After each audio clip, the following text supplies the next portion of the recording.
Ready to go?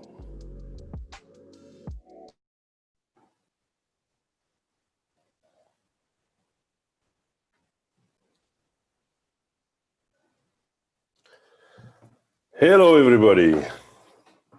Welcome to the Youth Voices, the feature without racism, hosted by World YMCA. Welcome to everyone watching around the world, either on Zoom or a live stream on Facebook or YouTube. Feel most welcome. My name is Carlos Sanvi. I'm the Secretary General of the World YMCA, and I will be your host today. It's a big honor for me to be your host. Let us know where you are joining from and share on social media using hashtag YMCA Youth Voice and another hashtag Future Without Racism. Today's session will be 1 hour. I will try to be on that hour. And that will be followed by 30 minutes YMCA Youth Voice Virtual Cafe, where we will invite all the participants to join the virtual cafe on Zoom to share their story, to reflect on the panel discussion, ask questions, and connect with the global YMCA movement. I would like you to know that this event is being recorded, and there will be a Spanish translation available for those watching on Zoom. So I want to remind our speaker to speak slowly and clearly so that the translation can be provided for our Spanish speakers.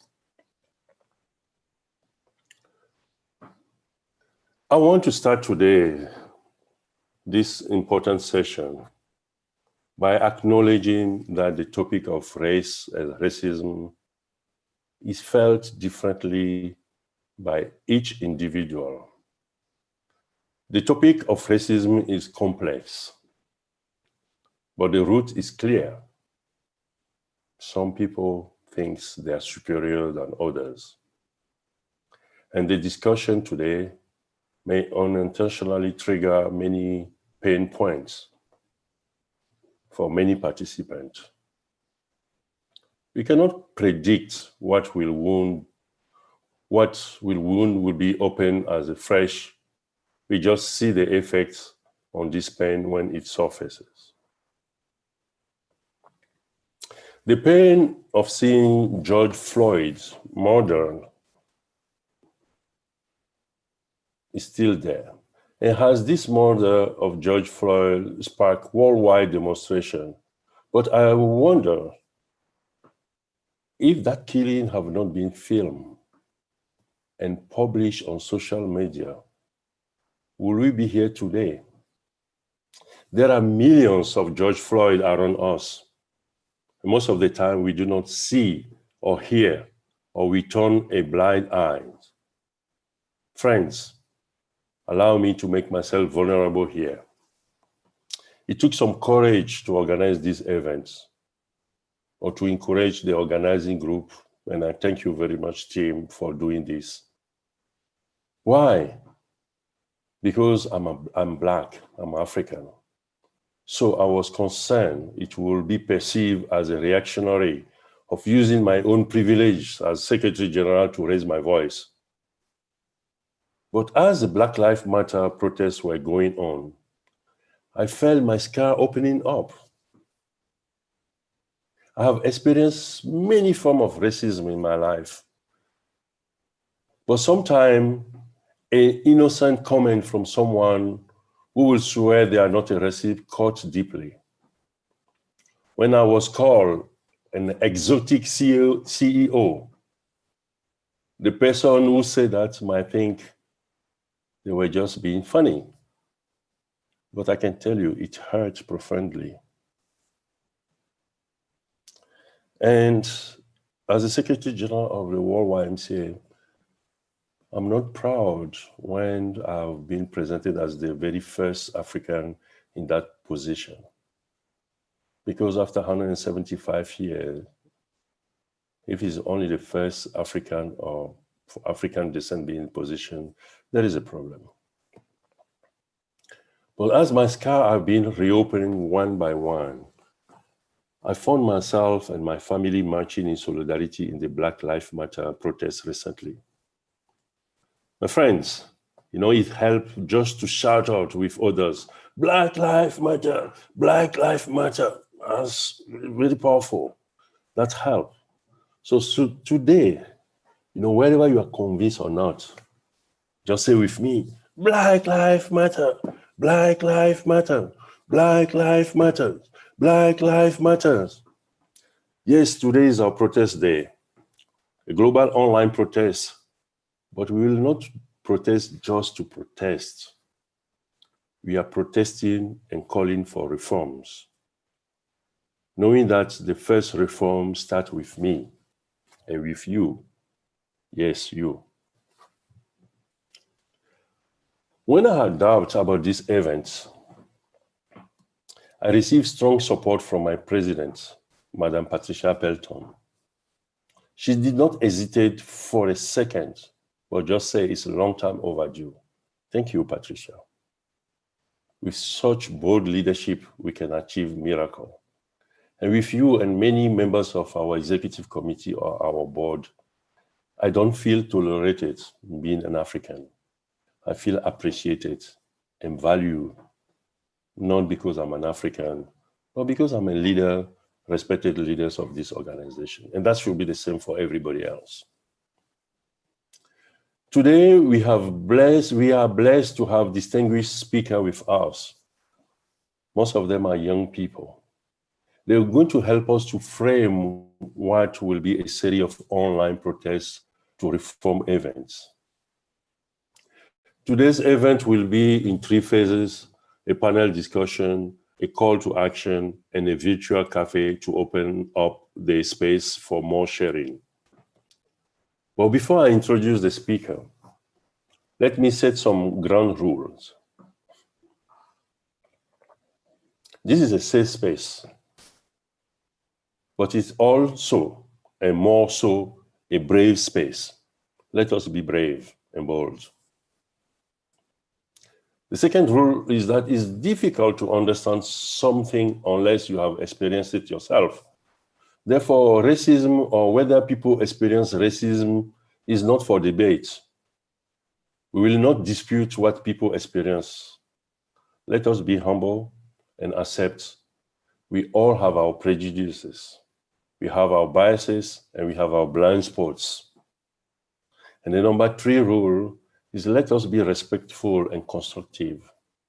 And let's continue to dream and build a future without racism. All human beings deserve a dignified life. This event today is not a one-off, and it's my commitment as Secretary General to continue to create the space for this global discussion series throughout 2020, and as far into the future as needed. The YMCA stands for youth empowerment and believe that young people can only envision a future without racism, but can also be bold enough to take action needed to help to move from protest to real reforms. YMCA, in our 176th anniversary, we reach close to 65 million people in 120 countries. We have a responsibility to confront our own history and an opportunity. Let us take this moment and work toward a more just and inclusive world. Now, friends, it's my honor to welcome our moderator for today's panel, Senite Brown. Welcome, Senite. Senite is an anti-racist organizer, educator and curator of Black Power and Pleasure Space, which is active in the movement for Black liberation. She has served as founder and co-chair of multiple organizations, collectives, including Blackout Washington, Black Community Impact Alliance, the group formerly known as Youth Undoing Institutional Racism, Ending the Prison Industrial Complex, and the number of New York jail campaign. Currently, Senite resides in Chicago, in Illinois, and organized nationally and as a co-trainer with the People's Institute for Survival and Beyond. Senite, welcome. Thank you so much, Carlos. And thank you for grounding us today. As an organizer and a person that has been a frontline organizer for the last 10 years, it's so important to come into spaces and be grounded in why we're here, what our purpose is, and what those before us intended for us to be doing right now. My name is Senite, and I am an anti-racist community organizer. I'm here with my son, Malcolm. So as we talk about Black lives, we got one of our newest Black lives sitting here absorbing what we're going to be discussing today. They say that babies understand the value behind race at 18 months. 18 months is when some of the things that we've been socialized our entire lives start to really sink into our children. So it is so important to have Malcolm here and to be able to listen and undo racism just by being in conversations with you all at this time. A lot of times when I come into spaces after there's an uprising, a rebellion, a pushback against systems, people will ask organizers like myself, how do we feel about what's going on? And I feel proud.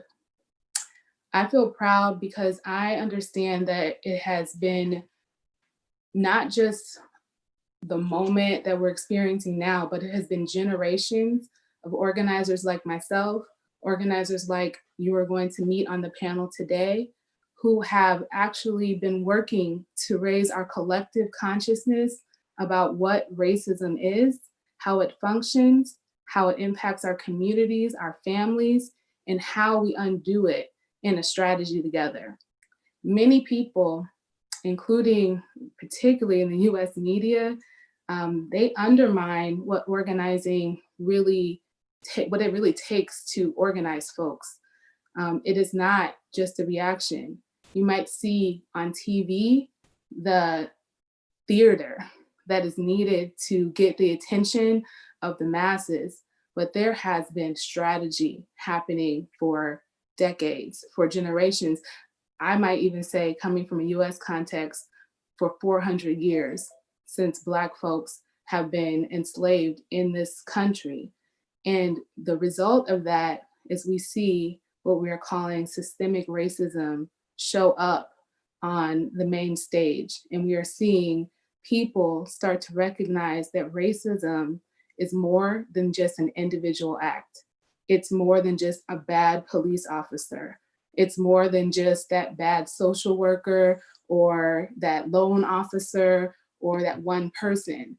It's really looking at how the privilege for white has been embedded in every single system in our country, and also how that privilege has been combined with a racial hierarchy that puts Black and Indigenous people at the bottom and white on the top. And then that has been exported out globally and has had the impact that we see right now with police violence, state violence, militarization. But not just that, we see the impacts in our school system. We clearly, especially during the time of COVID-19, see the disproportionate impact on our families in terms of our health. We see it in our Black maternal health rates. We see it everywhere. And so it's so important that we are beginning this conversation rooted in that history and rooted in an understanding that in order to be a part of this movement, we have to come to a collective understanding of what racism is. And it does not mean that we all don't experience it differently, but in order to undo it, we have to know what we're undoing. So I'm so thankful to be able to be a part and help to moderate this panel. I believe that the youth right now are the truth right now. That's what we say. And that we have everything we need in this room to be able to continue in this movement. With that, I believe that our panel is going to introduce themselves and give a little bit of background about where they're coming from, how they're affiliated, and set us off for this conversation. So I want to welcome my panel members, Jean, Mo, Elise, and Sydney, to introduce yourselves, and we can begin our discussion today. Thank you so much.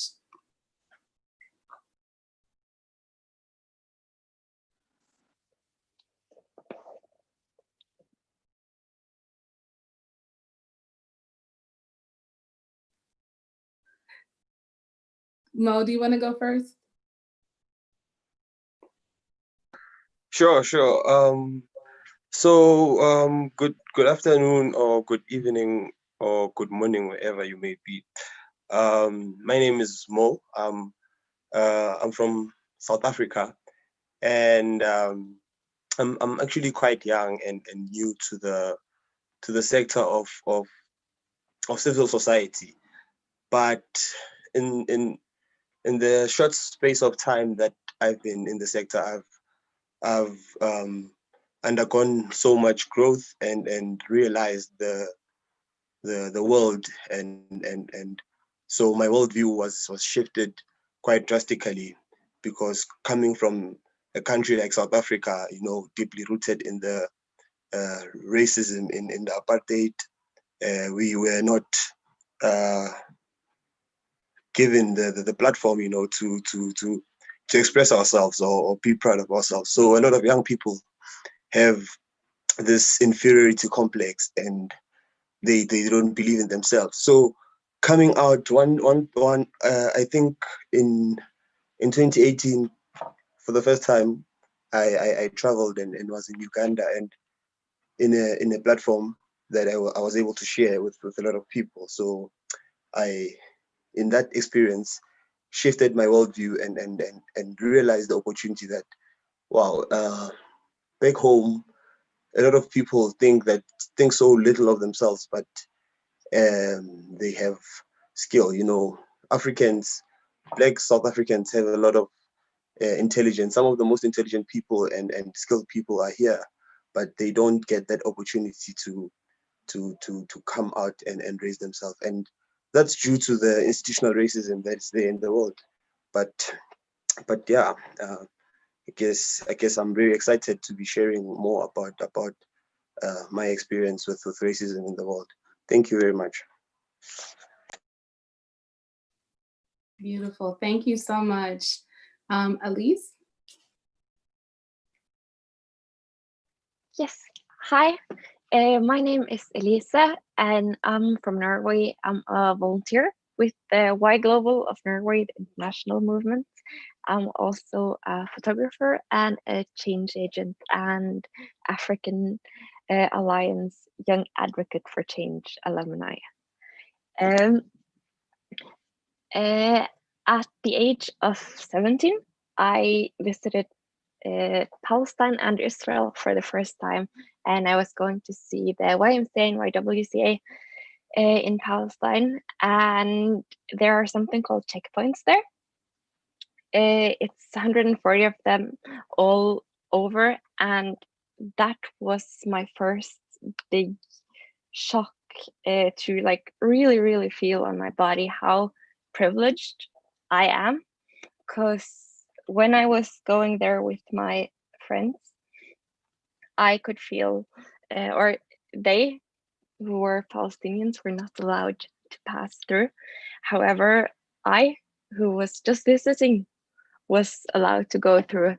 And for some of them, it was a matter of getting to school or getting to work or seeing family. And for me, I was a tourist, and that really made me understand that I have a huge and undeserved privilege from being white and coming from Norway, and understanding that it's my responsibility to use this privilege to fight for equity and equality, so that no matter country, ethnicity, color, whatever, we can all live our lives freely.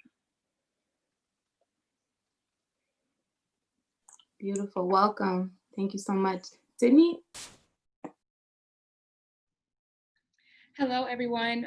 My name is Sydney Edwards, and I am coming from the USA, specifically Richmond, Virginia, on the East Coast. I got connected to the World YMCA through the Emerging Global Leader Institute and the Change Agents program. And so I am truly honored to be here today. And my first experience with racism actually happened when I was in 4th grade. So I'm also identify as a Black woman, but I'm biracial. So my mom is white and my dad is Black. And as a young child, I didn't realize it at the time, but my grandmother constantly reminded me that I looked prettier if my hair was straight. And I constantly wanted either my hair to be straight or my curls to be perfect. And of course, that doesn't happen, that doesn't exist. And that has really stuck with me since then, and has definitely played a critical role in how I identify and show up and experience the world today. So I'm excited to dig a little bit deeper into this conversation with you all. So thank you for being here. Thank you. We're excited too. Thank you for sharing. Let's see, and we have Jean. Hello, everyone. And my name is. Hello, everyone. Hello, everyone. Everybody, can you hear me? So my name is Jean from Jean Belloni Fortuné from Haiti. I am a young leader at the YMCA. I am also a change agent, and I am also had the opportunity to take part in the program that the LACA, the Latin American and the Caribbean Association of the YMCA has organized. This is a leadership program. It takes more than 1 year. So my first challenge, my first experience with racism is in my country, Haiti, the first Black independent people, specifically at Pétionville, when when I had to buy something in a store. Fortunately and unfortunately, people they are in Pétionville, specifically in some stores, they stigmatize people with skin color. And as a young, as a leader, as someone who is called to facilitate discussion among people, that was very bad. I was very sad. And my second experience was in a hostel in Haiti. It's like, for example, when you're Black, unfortunately in Haiti, it's like you get your place, your own place, your own hotel, you know. So I went there in order to talk to see a friend of mine. His name is Brian Woodward. He was coming from United States, Washington D.C. specifically. And when I when I got there, they told me, "Oh man, what are you doing here?" And I say that I'm here to see somebody, to see a friend. And they say that no, you get to sit over there because there's no place for you here. I say, oh, why? Am I not a human? What's the problem? What's the matter? Unfortunately, Brian came and we had a long conversation in that hotel. I need to be discreet. I need to quote the name of that hotel. So all of that challenges, all of that things that happening in the world let me be sad, and I was wondering why not to fight against, to stand against racism, even in Haiti or in all over the world. So I'm very happy to be part of this panel this morning. Thank you. Beautiful. Thank you. And John, if you want to leave your camera on, you can. I know you got stuff going on in the background. I do too. And just for to help the conversation along, I'm going to offer some definitions for folks who may have just be hearing this language for the first time. So Sydney and Mo, you both spoke to a sense of inferiority, possibly colorism, and those two things are manifestations of something we call internalized oppression. And internalized oppression is basically what happens to us internally, what we have swallowed, messages that we have taken in about ourselves that have actually been passed on to us generation after generation because we're either oppressed or we're the oppressor, right? So the messages that we're less than, that come from a historical, a fake science that said that folks of Black bodies, folks of African descent are lesser than on a racial hierarchy. That has been passed down to us, through practices, through messages, through media, through just the way culture and society have worked. And what it does is it leaves people with a sense that there's something wrong with them rather than there's something wrong with the system or the society that's created that. And it's so important for us, at least for me as a young person getting this information, to understand that many things that made me feel inferior over time, they were designed and fed to me. And undoing racism for us definitely looks like pushing back on all of those messages, right? Understanding who crafted them, where they came from, and why they were placed that way. Because if you're inferior, if you feel inferior, then you're less likely to rise up. And so much of this work is about healing ourselves so we can do that. So thank you all for lifting up that concept of internalized racial oppression. And for us as people of color, as Black folks, inferiority is really how that shows up. The other thing that Elise actually brought to the table was the phrase privilege, right? And I have a hard time with that one because I see it being used interchangeably back and forth between racism and privilege as if they're the same thing. I can have privilege, right? As a person that's coming from colonized United States, if I go to another country, I'll have American privilege. In this country right now, as a person that is cisgendered, I can have privilege over someone who's transgender, right? So we all can carry privilege.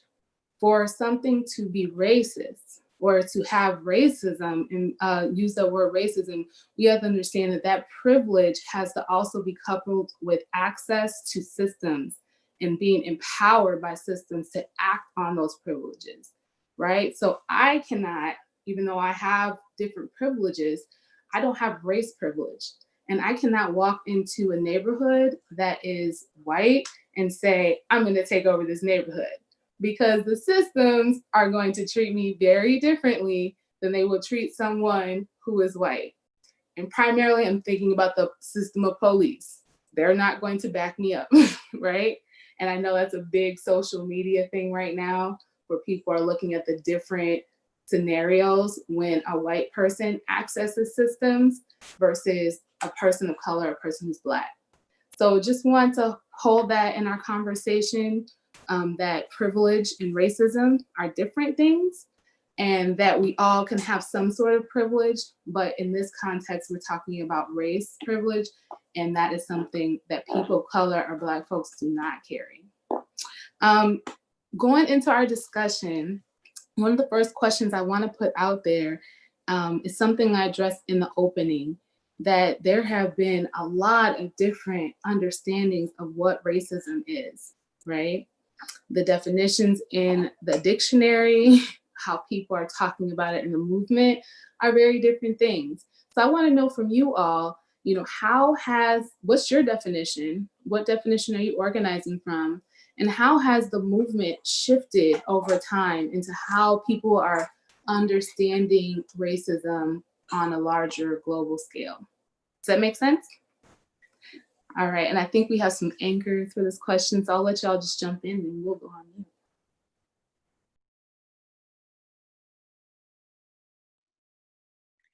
I'll go. So racism to me is more so at a system or policy level that makes it legal to continue to separate people, whether it be from access to really access, how, and then that boils down into how people are treated, what they're able to receive or not. And so, so that's my definition. Remind me of the other part of the question, please. Right on. So I'm just curious, from your perspective, how have you seen the common understanding of racism shift over time, from what to what? Yes. So particularly now in the United States, I think a lot of this is attributed to COVID-19 and how we have been forced to be still. We are not distracted by all of the things going on in life, whether that be jobs, activities, sports, just other things that we normally have on a day-to-day basis. We've been forced to sit still, and a lot of us are now on social media or watching TV a lot more than we have before. And so from my experience, racism is shifting now from an individual that has malicious intention or acts to now acknowledging that there are systems in place that protect certain people, allow certain entities to disrespect other human beings with little or no consequence. And this has happened from the time the first Africans stepped foot on the colonies, the native soil here in what's now is the United States, but it's always been legal. And so people that don't have to feel that oppression or that pain have the privilege to not acknowledge it, to not address it. With COVID-19, if you say now that you don't see what's happening, it's almost like, well, are you watching? Are you listening? Because there's little to no rebuttal, especially thanks to cell phone cameras. So I'm seeing the conversation about racism shifting now from a person or an individual to, we need to change the systems that are allowing individuals to get away with the behaviors that they have for so many years. Right on, say that. You want to add to your to that perspective, at least from Norway? Yes. Well, I would like to share just personally. There are many people in my life who have heard say previously, like years ago, say statements like, I am not racist, but, and then something that is quite racist. I think we all have heard those statements. The same people who are doing that, I've also more or less never seen them share anything political on social media. But now I am kind of touched. I don't know if I should be, because I think it shouldn't be special. It should be, of course. But the same people are now sharing a lot on social media about Black Lives Matter, And going from saying, I'm not racist, but they're sharing quotes like, no matter how open-minded I think I am, how socially conscious, anti-racist, I still have old learned biases that I need to examine. It's my responsibility to check myself daily for stereotypes and prejudice and ultimately discrimination. And I think going from saying I'm definitely not racist to understanding that living in this world and in this being a part of these institutions, we are a part of the system, and knowing that I've definitely done some things that I shouldn't have and that I have to work on myself and change that is a huge step ahead, I think. Right on, well said. And John and Mo, if you have anything to add, if any of that sounds familiar to you, I know for me, definitely spending the last 10 years in Seattle, where it's good, it's perceived as good, liberal, great-hearted people that can't do anything wrong. It was actually one of the hardest places to talk about racism because folks thought if I have read a book or if I have, just a good intention, then I cannot possibly perpetuate racism. And one thing that I hear a lot with the People's Institute is that you may not have built the house, but you live in it. So you are responsible for that. Right on. Yes, true. I guess, I can say we need to acknowledge that we are all affected and infected, by the system of racism. I guess it has been 4 years for the 4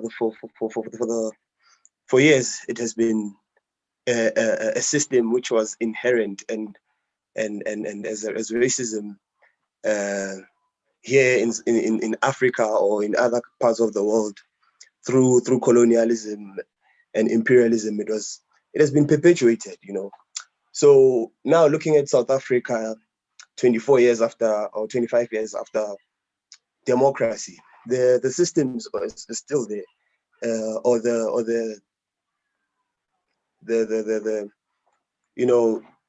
attitudes of the people are still there because this system was entrenched and it was religious, So whether you are on the opposite side, whether it's white supremacy or it's black inferiority, it's the system has always been perpetuating it. But our response is all about I think deconstructing the system and challenging the biases, the racial prejudice. I know everyone has their own, individual racial prejudices to a certain extent, due to the culture or how we grew up, how our minds were conditioned. But we need to challenge that because for us to really shift, we need to challenge. And in South Africa, we've seen with the generation of the Fees Must Fall, they were, I think, with the American Spring, we see the some of the statues or reminders of colonial figures being brought down. Here in South Africa, it happened when young students were bringing down like the statues of Rhodes and so on. That was an act of overcoming or deconstructing the legacies of the system and changing and coming out of this with racism. Thank you. Thank you so much. And you answered our second question, and I'll send that one to John as well, is how does this show up globally? How is racism, the way that it's being talked about and defined, showing up or been exported globally? John? Yes, this is a pretty good questions. I got to say that, as you guys know, that it is the first Black independent people and the founders of that nation. I want to talk about Jean-Jacques Dessalines. I want to talk about Henri Christophe, Pétion, and so on. They joined all the people, Black and mulattoes, mulattoes is the children, is a child of a father, colonized, a colon father, and an African or a black mother.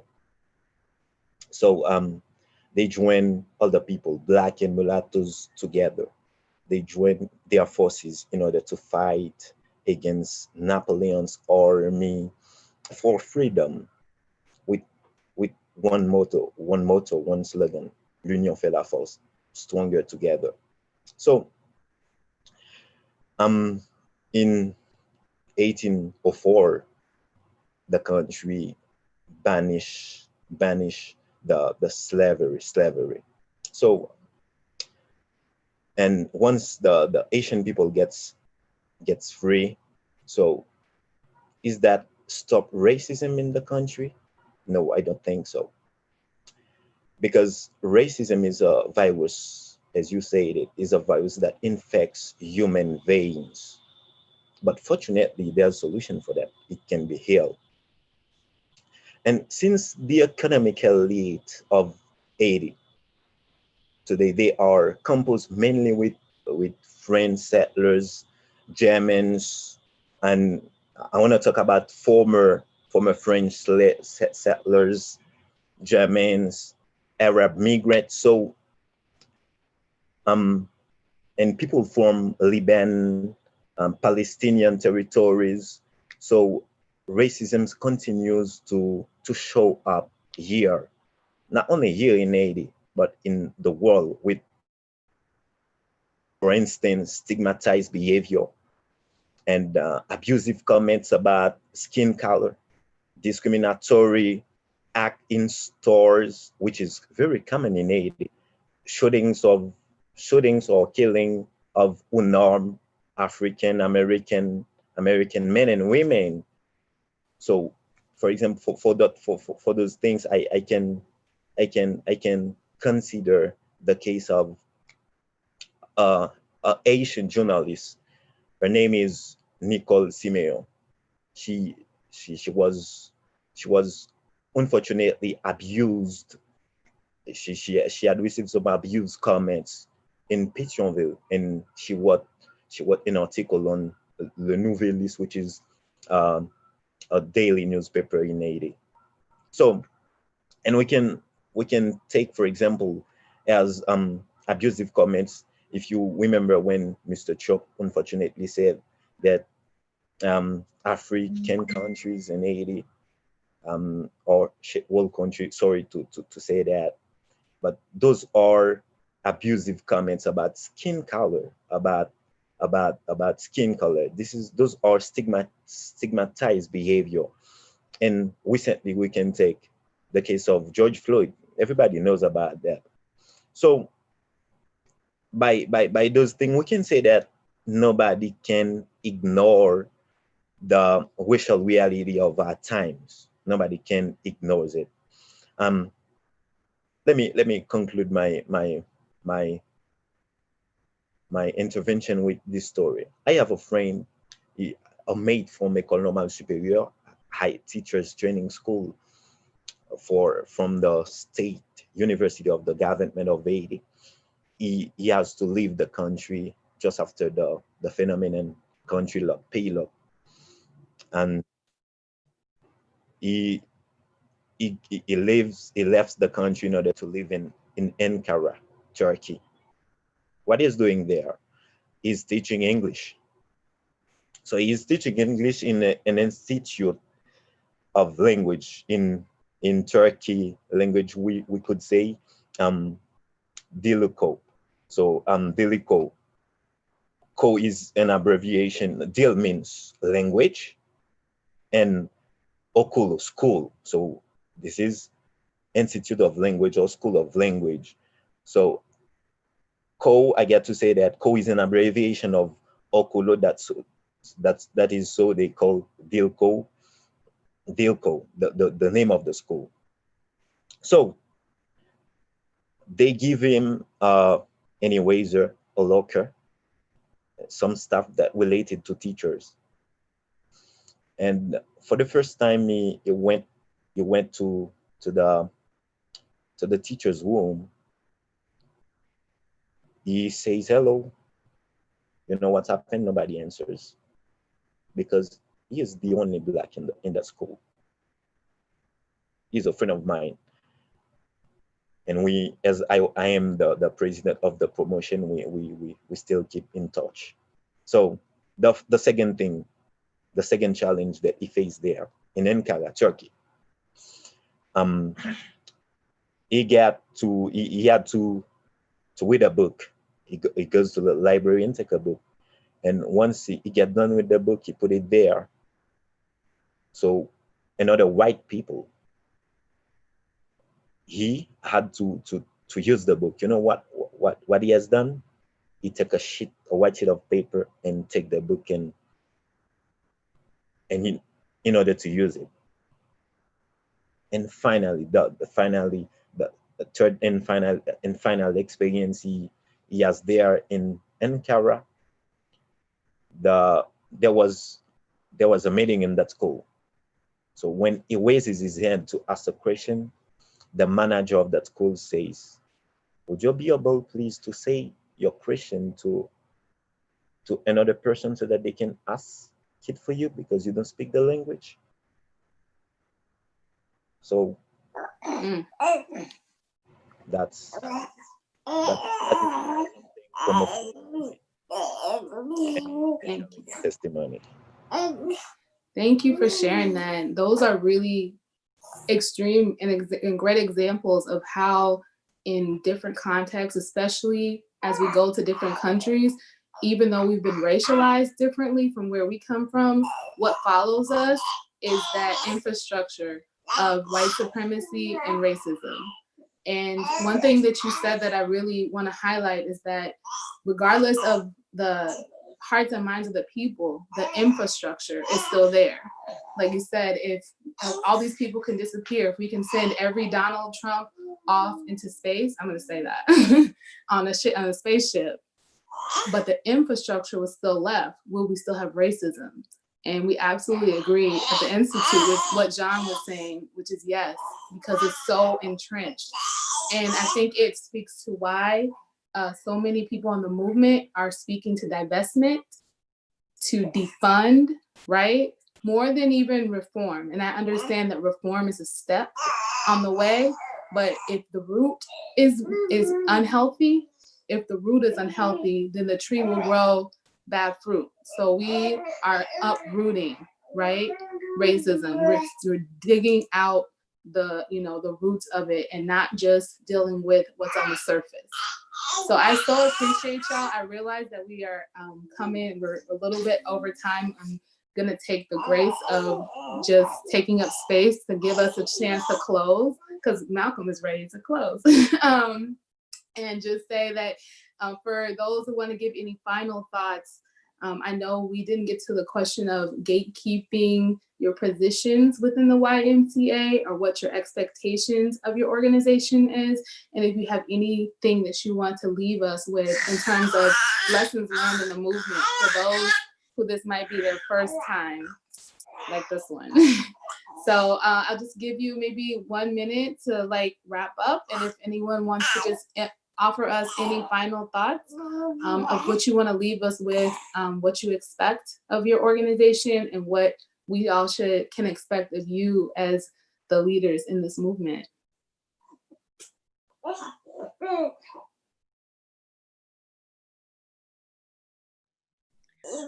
Go ahead. From my perspective, for the YMCA, we always fall back to our mission statement, and with emphasis on Christian principles and the for all. And so I'm already doing the work and plan to continue is to hold our YMCAs accountable to both of those things. If we say that we are going to carry out Christian principles and we're going to be for all, we cannot pick and choose which principles we uphold and which ones we ignore. And we cannot pick and choose which people in the for all that we support, or even which age we support that for all, and then when we stop supporting them. And so going back to your point, Sinai, the root, going back to policies and procedures, breaking that system of we're going to keep doing this because we've always done it.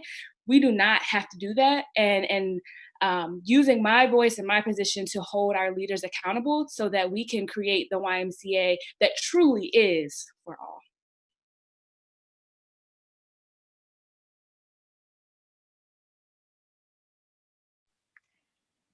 I support everything Sydney is saying here, and I would like to add on that I think we have in the YMCA so good policies.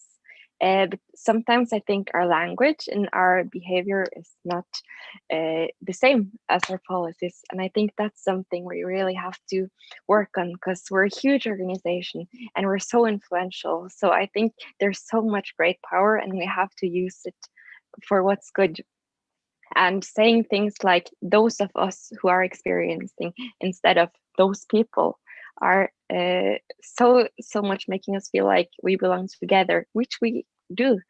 So using our language and using our power, and also as this big organization, we can enter the UN and other big important many important meetings, and I think that that's maybe one of the most important roles the YMCA can take now, because we can talk with the most powerful people, and we have to do that.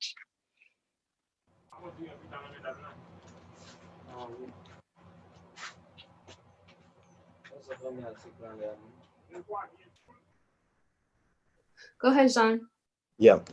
I want to say that now I think that YMCA could be the center, a center which is peaceful and inclusive, where everybody, children, youth, and adults, government, civil societies, and communities can meet together to implement lasting solutions. If you allow me to say, healings to that disease.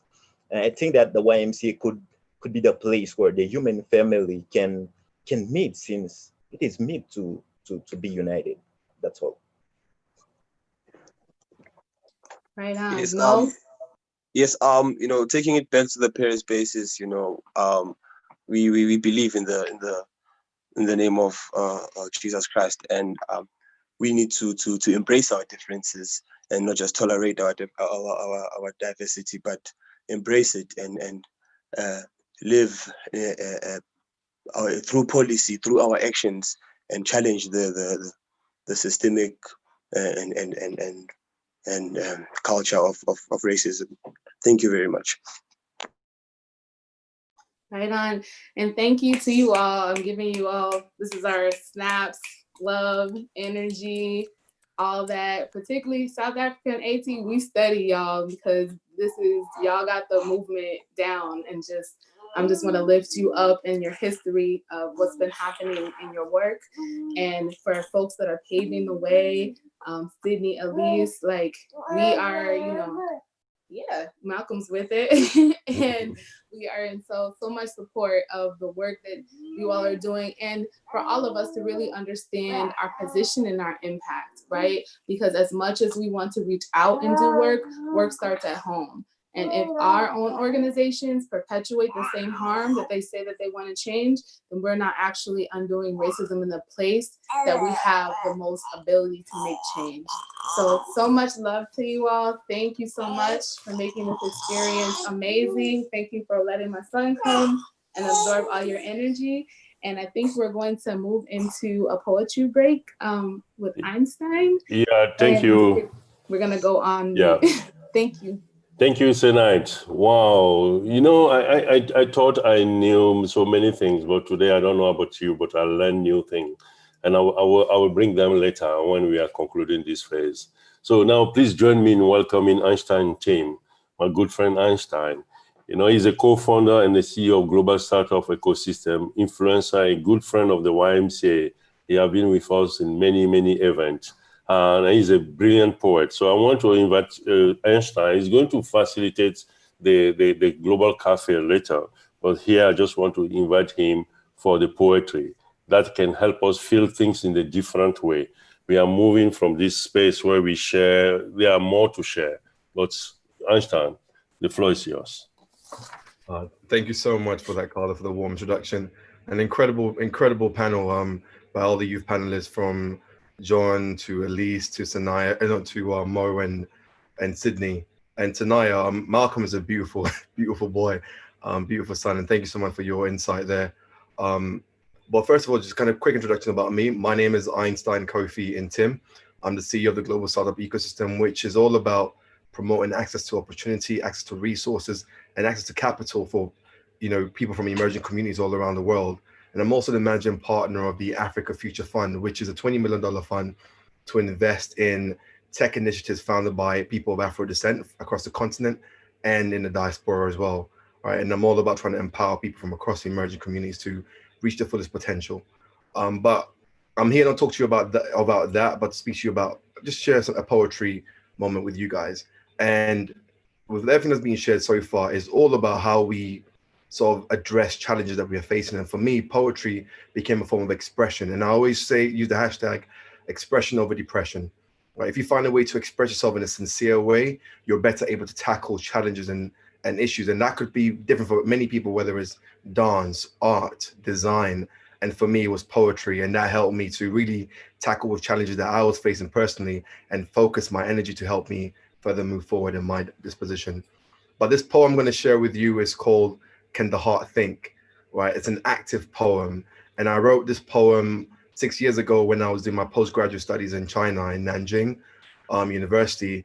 And it was along the studies by people like Chinese philosophy and Chinese language. And I saw a similarity between those traditions and the African traditions about the belief that the heart itself is a thinking organ, right? The heart is a thinking organ. And they believe that you should think from the heart, but act from the mind, right? So I want to share with this poem with you guys. And it's an active poem. So I need all of you, some of you can bring your videos back up so you can, so I can see some faces.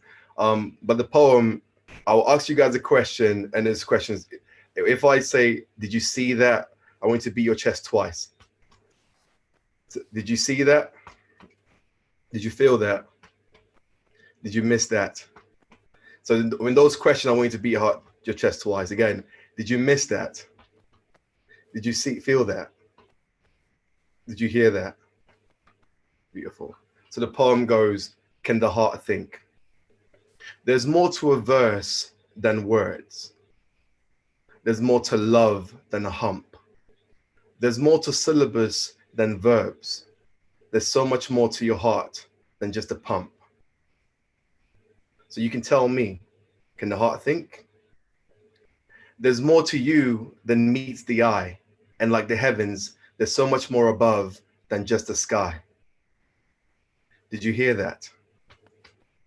Did you miss that? Did you feel that? It's more than a heartbeat. Put your heart into running. See if you run the same. Put your heart into reading. See if it reads the same. Put your heart into cooking. See if it tastes the same. Did you hear that? Did you miss that? Did you feel that? It's more than heartbeat.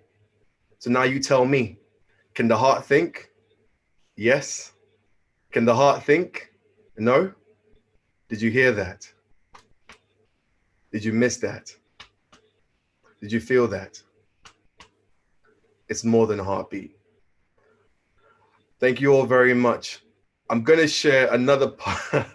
Thank you for the love, Sanai, and thank you all very much for, and the whole aim is that I want you all to, again, with whatever you're doing, right, as people are fighting for justice all around the world, we have to put our hearts into what we're doing. We have to put our fullness into all that we're trying to achieve and accomplish and tackle these issues in our own way, right? So please find a way to express yourself in a sincere way. And I will, in the virtual cafe that's going to come up shortly, I will share another poem about culture with those who are able to join us in the virtual cafe. But with that being said, I don't want to take too much time because there's a program we have to follow. Thank you all for your love, your energy, and your inspiration and the youth, the passion of the youth in general.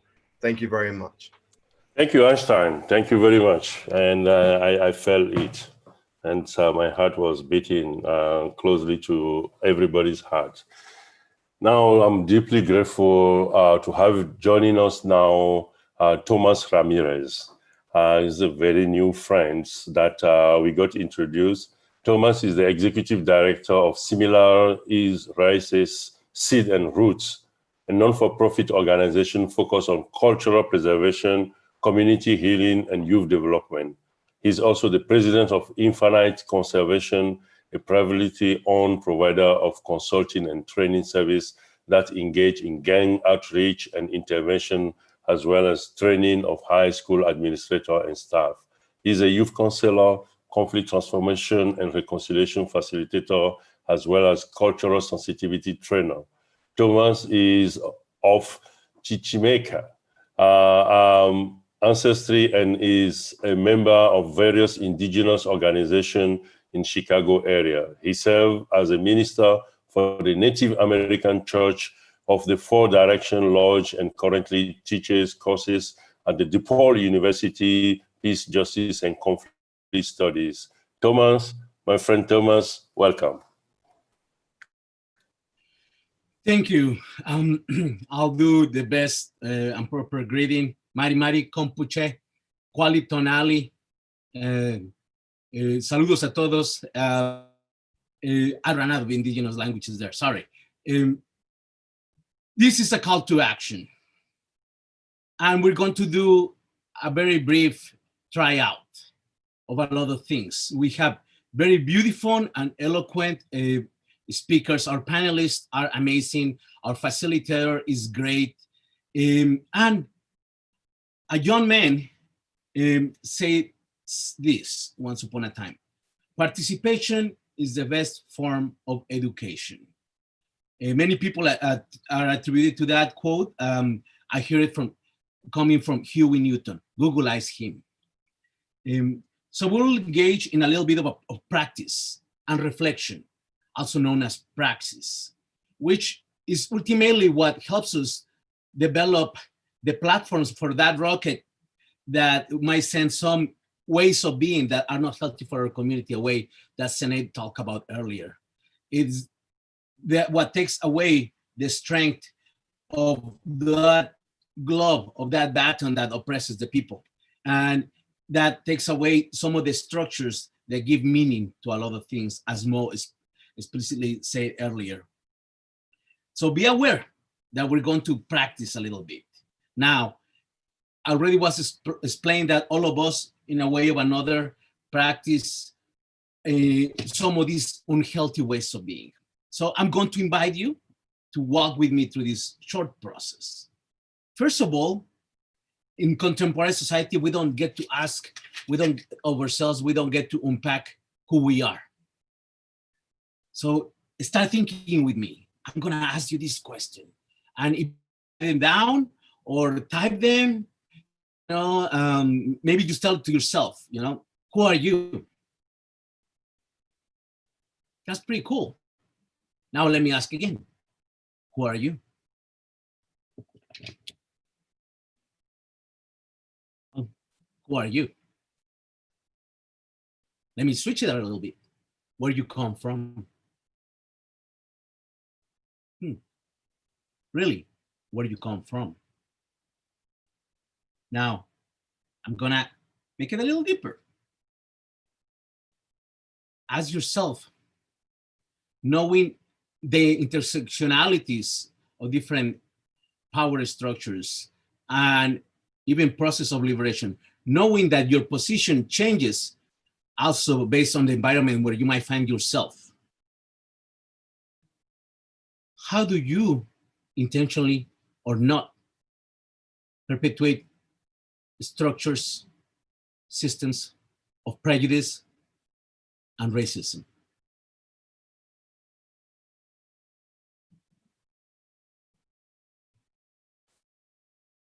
Now, those are tough questions. We don't allow ourselves to do that. But as Sinead already stated, we need to do a lot of this unpacking, a lot of this work with ourselves to be able to be effective in our communities and in our societies. Now, some of you, because we identify our privilege, might feel a little weird, a little ashamed. Well, don't allow that to take a hold of you, because if you allow that to happen, maybe because you failed to intercede in favor of somebody or speak up, also don't marinate on that, because that shame can really freeze you, get you stuck. See, we're already doing the work as we're listening to our panelists. Our facilitator is like also telling us some of the meaning around these languages. And even as Carlos is making this, creating this space, that is the work. That's what takes away the pillars that sustain those perceived power structures. How do we go about it? How we continue with in our action? Well, analyze and do your best to strip away the power from all the scripted meanings in things. As Mo was saying earlier, you know, is the toys that we play with, is the music that we're listening to. We greet each other. And within that, acknowledge yourself and others and their stories. The narratives of prejudice, the narrative of power and control, the narratives of racism take root because we don't get to know each other. We don't get to hear from each other. We don't get to acknowledge each other's stories, each other's struggles. So the more that we do that, the better that we can create a platform for conversations, for dialogue, and to take specific actions that shed away some of that oppression and makes us healthy, by the way. Then there are other kinds of actions that you can take, such as making a public statement. You can take a selfie, you know, and in this selfie, you can make statements such as, I am taking a stand against racism because I believe in justice, equality, and diversity. Now, not be the safest thing for some of you to make you put yourself out there publicly, but the narratives that we develop and that we put out there start creating those platforms. Now, within that, you're also might be asking, hey, how do I start? How do I do these things? You're doing the work already.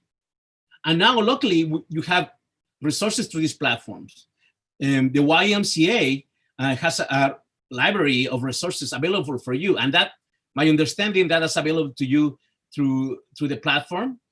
But right now, I'm gonna, in the name of flowing with the rhythm, I'm gonna ask everybody to start based on your own little reflections. If you're doing it, if we're listening to our panelists, our facilitators, to start going through the chat and putting some very tangible actions that you can do to unpack, to unlearn, to stop, to disempower prejudice and racism.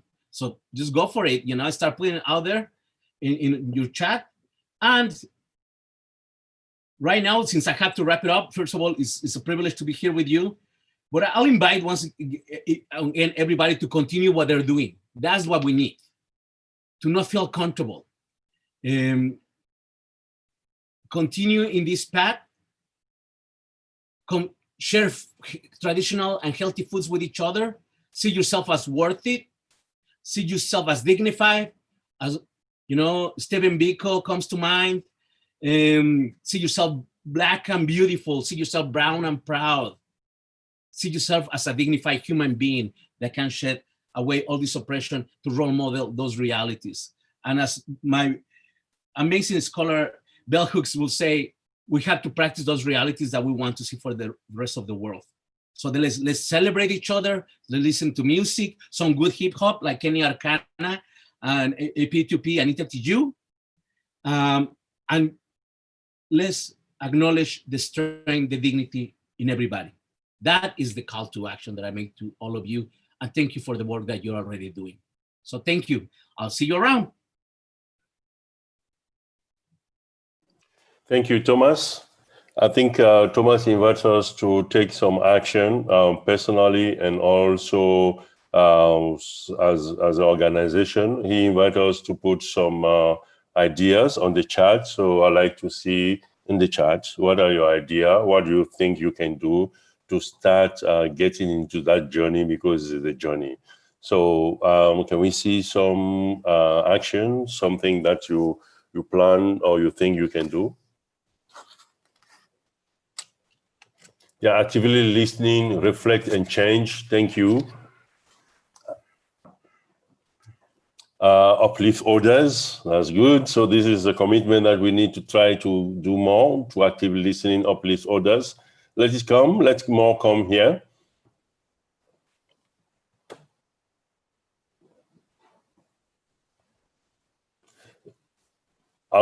For me, it's important for me to continue. I know, because I've been through so many of those experiences, but I think there's more for me to learn. So read more about the institutional racism, how it's going, and this question of undoing instead of going straight to reform. This is something we need to explore more. Yes, from Facebook, we have let us end the racism, but not trying to revive racism. Yes, hold each other accountable to addressing systemic racism within the organization. Yeah, create and share awareness and change what isn't working.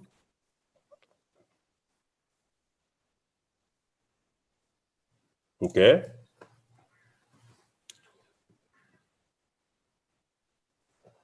Good. So, is there another one? Read more and learn more and reflect on my own responses. Created national platform to share this discussion with others. Can we also hold this discussion at NGS meeting? Yes, there is a concrete proposal that at all the National General Secretary meeting, we have a similar discussion. Yes, we need to reform, and the speech will reflect on our action. Thank you. Donate to Black-led organization, join racial equity change team in my organization, share information with all our family. That's our work. Yes, share more information about that. And from Facebook, we have someone say, we start with ourselves or among us. Yes, let's make the change start from ourselves and among us. Yeah, more and more action need to come in. And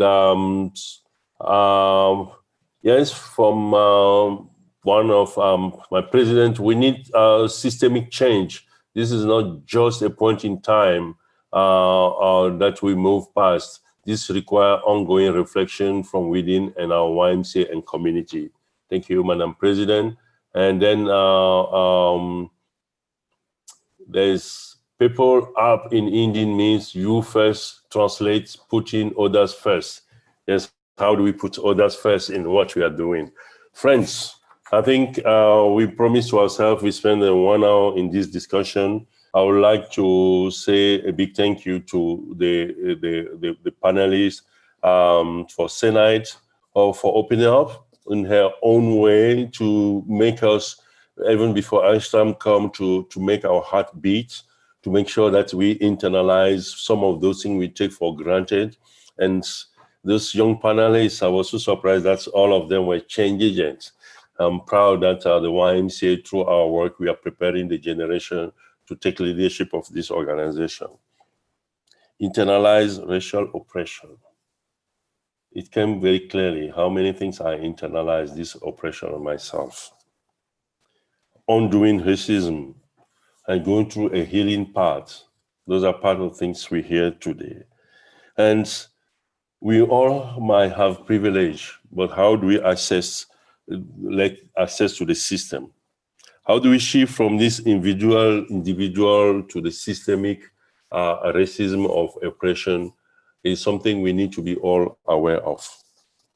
But if something I would like to go with today is this sentence that Senai said, you may not have built the house, but you live in it. There's this passive racism or passive enjoying privileges. Let's question what we are enjoying or why we are not enjoying it. It's so important. Thank you so much. Thank you, Senai. Thank you, all the panelists, Sydney, Jean, Mo, and Elise, for sharing. You made yourself so vulnerable to share those experiences. I wish you have more time. And thank you, Thomas, to take us through this journey. In the short time you let us to internalize this, and with all more questions, I think we need to continue. As I said at the beginning, this is not the first and the last, it's the beginning of the process. We're going to take it to another level. We have a second and a third one. Thank you, Einstein, for making our heart beat. I can feel it, I can hear it, and then I miss it.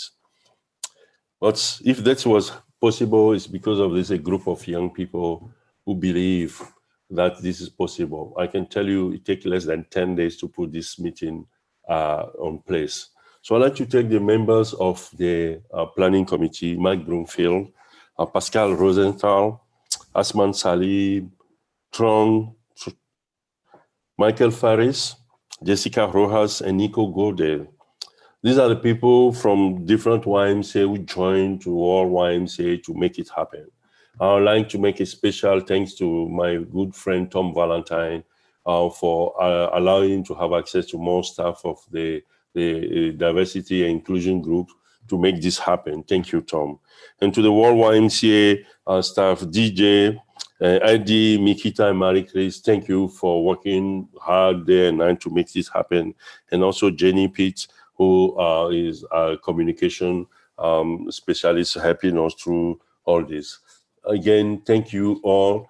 And I'm now inviting you to go to the cafe where we're going to hear more stories. We're going to have more expression of what we are going through. And the cafe is going to pave the way for the second event, because this is where we're going to get new idea for what is happening. So once again, thank you. And you receive through the chat the link. You can remain on this. We're going to all open the camera. If you click on that link, this is you have the link for the virtual cafe. You go there and we can see you face to face and talk to you. Thank you very much and be blessed. And let's all stand. Let's stand to undo racism wherever it's coming from.